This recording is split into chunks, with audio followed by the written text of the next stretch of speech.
Շնորհակալ եմ, մեծարգո պարոն վարչապետ, իմ հարցը նախորդի շարունակությունն է, զրույցը կարծես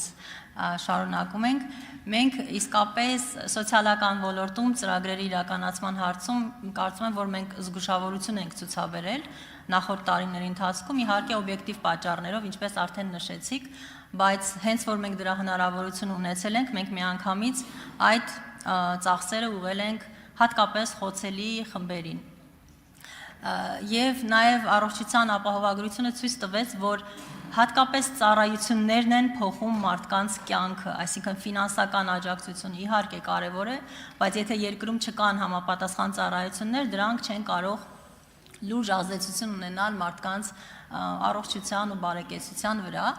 եւ քանի որ մենք իրապես արդեն ոչ էսկալացիայի, ոչ կոնֆլիկտի խնդիրները չունենք եւ խաղության նոր դարաշրջան ենք սկսում, ուզում եմ հաջորդ կառավարության ծրագրի մասին այսպես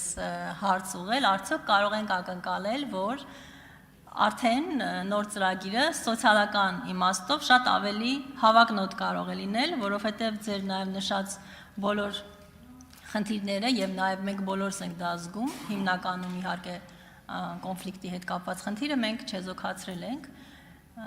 Ինչ եք կարծում, այս իմաստով մենք մի փոքր ավելի հավակնոտ կարող ենք լինել, թե ոչ սոցիալական ծրագրերի համար։ Տիկին Բաթոյան, անկեղծ ասած, ես չգիտեմ զգուշավորություն ասելով ինչ նկատի ունեք, բայց այդ մտքի հետ եւ ենթատեքստի հետ չի համաձայնվի, որովհետեւ երեք ես նշեցի 2018 թվականից հետո մենք ինչ ենք արել։ Նվազագույն կենսաթոշակը կրկնապատկել ենք։ Այսինքն հասկանում եք, վերցնել ու ինչ որ մի բան կրկնապատկել, դա ինչ ծախս է։ Երկրորդը, նվազագույն թոշակը համապատասխանեցրել ենք նվազագույն սպառողական զամբյուղին։ Երրորդը, ետվճարի համակարգն ենք ներդրել։ Հաջորդը, երրորդ եւ յուրաքանչյուր հաջորդ երեխայի ծննդյան դեպքում աջակցության ծրագիրն ենք ներդրել։ Հաջորդը, մինչև 2 տարեկան երեխաների խնամքի նպաստի ծրագիրն ենք վերափոխել, նախ բազային նպաստը ավելացրել ենք, նախկինում այդ նպաստը ստանում էին միայն աշխատող եւ ծննդյան արձակուրդում գտնվող մայրերը, մենք կարգավորը փոխեցինք եւ արեցինք, որ այնպես, որ բոլոր մայրերը այդ նպաստը ստանում են։ Սրան գումարած գյուղական բնակավայրերի բնակիչ աշխատող մայրերի համար այդ նպաստը ավելի քան կրկնապատկեցինք։ Սոցիալական բնույթի ես երեք նշեցի, մենք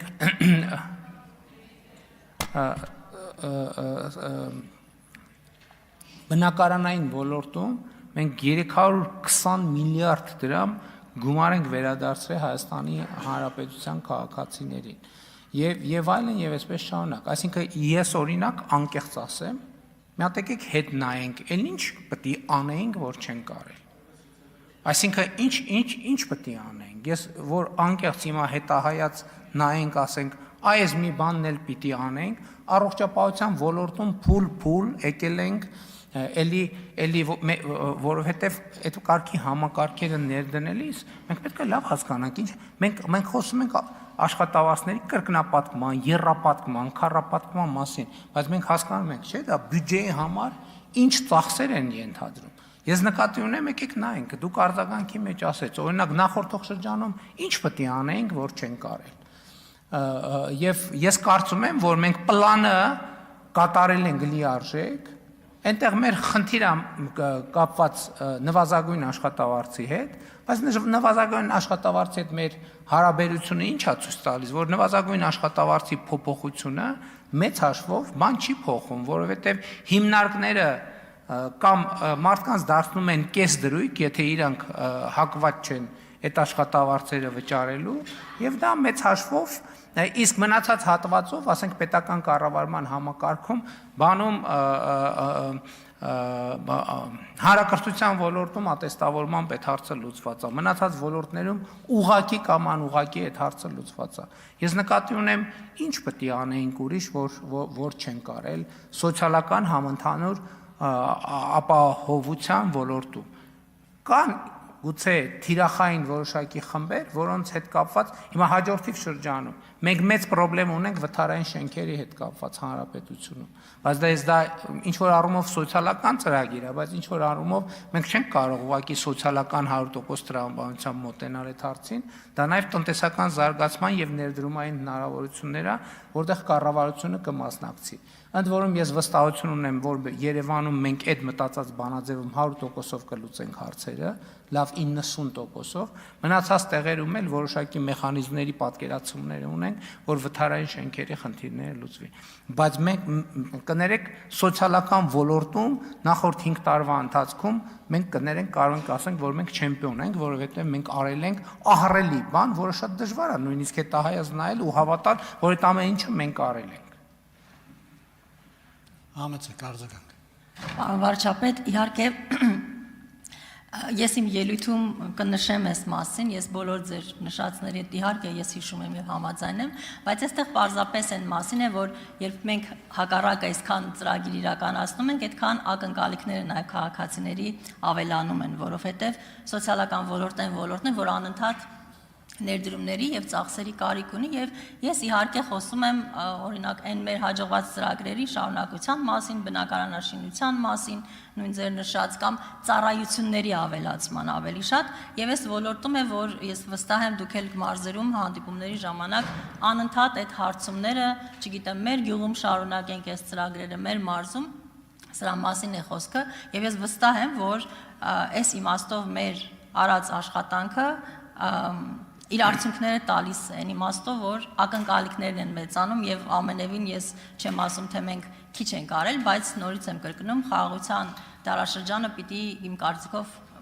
մեզ նոր հնարավորություն տա այս իմաստով։ Շնորհակալ եմ։ Շատ լավ, ես համաձայն եմ, բայց մենք բոլորս պետք է մի բան հասկանանք, որ հնարավորությունը ստեղծվում է աշխատանքով։ Ասենք ենթադրենք, եկեք պատկերացնենք հանրապետությունում բոլորս ուզում ենք լինենք սոցիալական բանի ծրագրերի շահառու, այդ նշանակում ոչ մի սոցիալական ծրագիր չի լինի, որովհետև սոցիալական ծրագիր ֆինանսավորելու համար անհրաժեշտ են, որ մարդիկ աշխատեն, արդյունք գեներացնեն, օրենքով սահմանված հարկերը վճարեն։ Ընդհանրապես սա մեր որպես կառավարող թիմ ամենամեծ խնդիրներից մեկն է իմ կարծիքով, ցույց տալ թե պետությունը ոնց է աշխատում, որովհետև ընդհանրապես բարեկեցություն ապահովելու ձևը այդ աշխատանքն է։ Եվ մեր սոցիալական քաղաքականությունները ուղղված են աշխատող մարդկանց աջակցելուն։ Տեսեք, մեր ամենամեծ սոցիալական ծրագիրը, որը կարող ենք անվանել սոցիալական, եկամտային հարկի վերադարձի ծրագիրն է 324 միլիարդ դրամ մենք վերադարձրել ենք։ Բայց ենթադրվում է, որ այդ մարդիկ, որ այդ եկամտային հարկը վերադարձրել են, ստացել են, ենթադրվում է, որ իրանք մի որոշակի աշխատավարձ ունեն։ Ենթադրվում է, որ իրանք որոշակի աշխատանք ունեն։ Եվ մենք չենք զղջում, որ այդ մարդկանց աջակցում ենք, որովհետև այդ մարդիկ են գեներացնում են հիմնական արդյունքը, որով նաև մենք սոցիալական ծրագրերը թոշակ ենք ավելացնում, նպաստ ենք ավելացնում եւ այլն եւ այդպես շարունակ։ Ամենակարևոր բարեփոխումը, որ մենք սոցիալական ոլորտում սկսել ենք, անապահովության գնահատման նոր համակարգն է, որտեղ մենք մարդուն պետքա մղենք աշխատանքի, Այն մարդը, որ օբյեկտիվորեն չի կարող աշխատել, օբյեկտիվ հանգամանքների բերումով, մենք միանշանակ պետությունը պատասխանատու է նրանց սոցիալական նվազագույնը ապահովելու համար, բայց այն մարդը, ով աշխատունակ է եւ հրաժարվում է աշխատելուց, այն պայմաններում, երբ որ անընդհատ աշխատանք է։ Ես նախորդ օրը գնացել եմ Մասիսում Խելացի անասնագոմա ստեղծվել, ընդ որում մեր աջակցության բոլոր հնարավոր ծրագրերից օգտվել է սեփականատերը, ինքն էլ է ներդրում արել, լիզինգից օգտվել է, Խելացի անասնագոմի հետ վճարից օգտվել է եւ ասում է 3 աշխատող պետքա լիներ եւ ասում է ես դիմեցի աշխատանքի եւ սոցիալական հարցերի նախարարություն եւ 3 աշխատող ես չկարողացա գտնեմ, ստիպված օտարերկրյա քաղաքացիների եմ ներգրավել։ Հիմա այս մի դեպք այդ նույն քաղաքացիներին, եթե եւս 2 անգամ աշխատանք առաջարկվի ու էլի իրանք չհամաձայնվեն, իրանք պարզապես սոցիալական նպաստ չեն ստանալու, որովհետեւ պետությունը ելնելու այն կանխավարկածից, որ այդ մարդը ուրեմն գումարի անհրաժեշտություն չունի, որովհետեւ ուրիշ ինչ բացատրություն ունի, որ չի աշխատում։ Ես էլի զարմանում եմ մի բանի վրա, որ մարդիկ երբեմն ասում են աշխատավարձը ցածր է։ Շատ լավ, ես դեմ չեմ, աշխատավարձը ցածր է, բայց ոնց կարա այնպես լինի, որ չաշխատելը ավելի շատ եկամուտ բերի, քան աշխատելը։ Սա անտրամաբանական է եւ անընդունելի է, եւ մենք մեր սոցիալական քաղաքականությունները պետք է այս ուղղությամբ վարենք։ Այլ բան է թոշակառուների հարցը, որովհետեւ թոշակառուները իրանց կյանքը, աշխատանքը, ծառայությունը մատուցել են եւ հիմա թոշակի են անցել եւ մեր աշխատողներից պարտավորությունն է, որովհետև մենք նաև իրանց ստեղծած շենքերի մեջ ենք աշխատում եւ այլն եւ այդպես շարունակ։ Բայց այստեղ էլ մենք ուրիշ խնդիր ունենք, մեր մեծագույն խնդիրն է կենսաթոշակառուներին մղել, աջակցել, օգնել, որպես նրանք ակտիվ տնտեսական կյանք ապրեն եւ ի վերջո նաև ուզում եմ սոցիալական մեր ծրագրերը ընդլայնելու հարցով